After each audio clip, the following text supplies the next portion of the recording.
In an era marked by alarming rates of gun violence and its devastating consequences, the issue of gun control remains a topic of intense debate, captivating the attention of individuals, communities, and policymakers alike.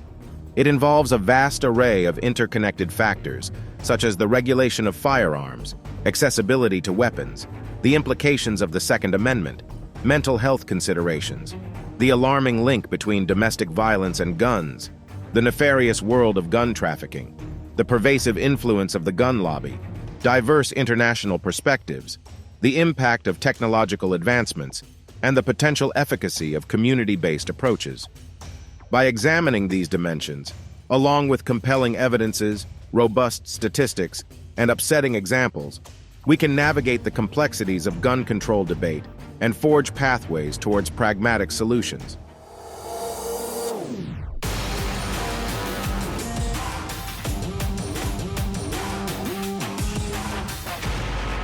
The interpretation and application of the Second Amendment of the United States Constitution, which grants the right to bear arms, is at the center of the gun debate.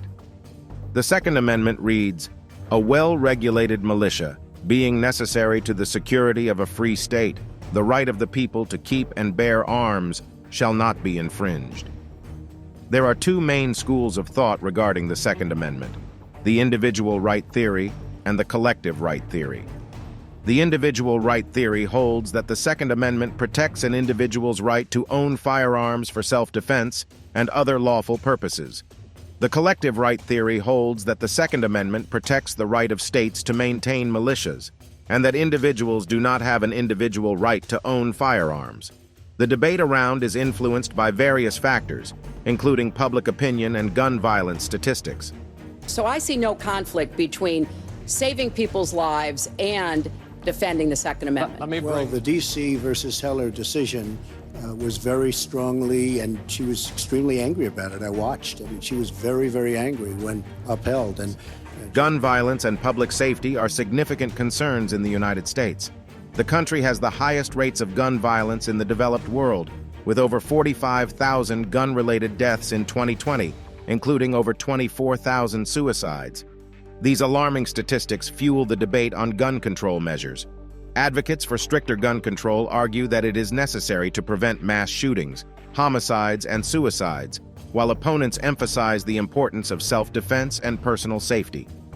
The Pew Research Center found that 52% of Americans believe the Second Amendment guarantees an individual's right to own guns, while 44% believe it only guarantees the right to own guns as part of a well-regulated militia.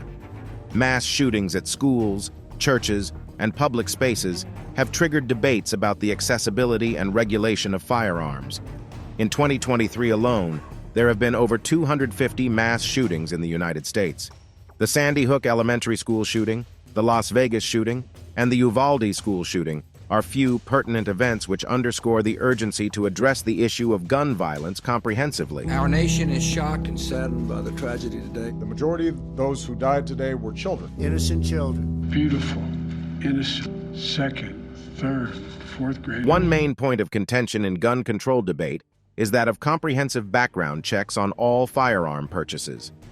Advocates argue that universal background checks help prevent guns from falling into the wrong hands, while opponents express concerns about privacy and potential infringements on law-abiding citizens' rights. Studies have shown that universal background checks could prevent up to 30% of gun-related homicides. The National Instant Criminal Background Check System has already prevented over 3 million gun sales to prohibited persons since its implementation in 1998. Furthermore, the debate over concealed carry and open carry laws revolves around the extent to which individuals should have the right to carry firearms in public. Supporters argue that it enhances personal safety, while critics raise concerns about public safety and the potential for escalation in conflicts.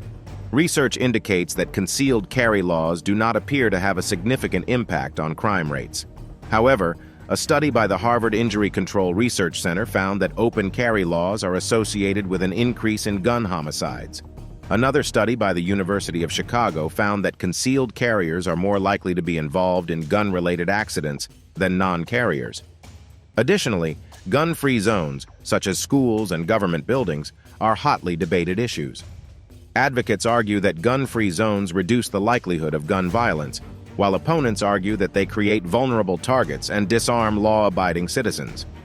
Research on the impact of gun-free zones is mixed, with a 2019 study by the Rand Corporation finding no clear evidence that gun-free zones reduce gun violence.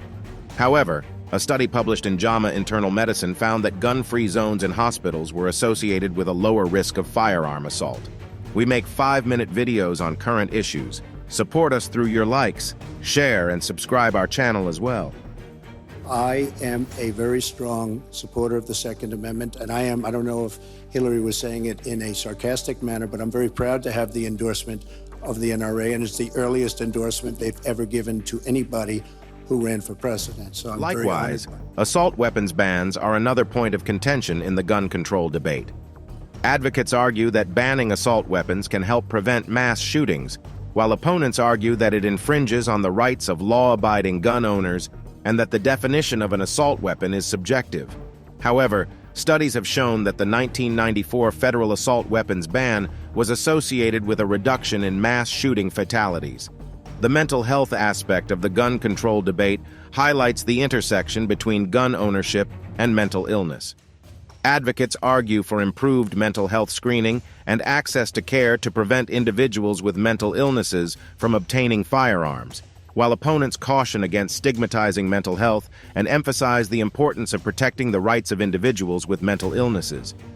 Statistics show that approximately 60% of gun deaths in the United States are suicides, with individuals with mental illnesses at a higher risk.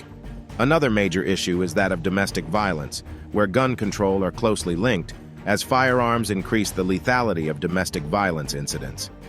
Advocates for stricter gun control laws argue for prohibiting individuals subject to domestic violence restraining orders from owning firearms, while opponents raise concerns about due process and potential false accusations. Studies have found that the presence of a firearm in a domestic violence situation increases the risk of homicide by 500%. Similarly, gun trafficking and illegal sales are significant challenges in addressing gun violence. Advocates argue for increased penalties for illegal gun trafficking and improved enforcement of existing laws, while opponents highlight the difficulty of regulating illegal markets and the importance of focusing on lawful gun ownership. Yeah. Well, this is America, and our Constitution gives us the right to bear arms. This is not Tokyo. This is not Finland. This is not whatever other country you want to talk about, Piers. This is the United States of America. The Bureau of Alcohol, Tobacco, Firearms, and Explosives, ATF, estimates that there are approximately 285 million firearms in civilian circulation in the United States, with a significant portion being obtained illegally. The influence of the gun lobby, particularly the National Rifle Association, NRA, is also a notable aspect of the gun control debate. Advocates for stricter gun control measures argue that the NRA's influence hinders meaningful legislation, while opponents contend that the NRA protects the rights of law-abiding gun owners. International perspectives on gun control provides valuable insights into alternative approaches. Countries like Australia introduced comprehensive gun reforms in 1996, following the Port Arthur massacre, which led to a significant reduction in mass shootings and firearm-related deaths. Japan has stringent regulations on firearm ownership, resulting in one of the lowest gun-related death rates in the world. Likewise, the role of technology in gun control is an emerging aspect of the debate.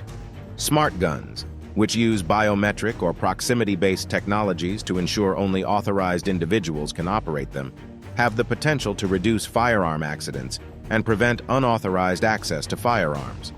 However, challenges such as cost, reliability, and resistance from gun owners and manufacturers hinder the widespread adoption of smart guns.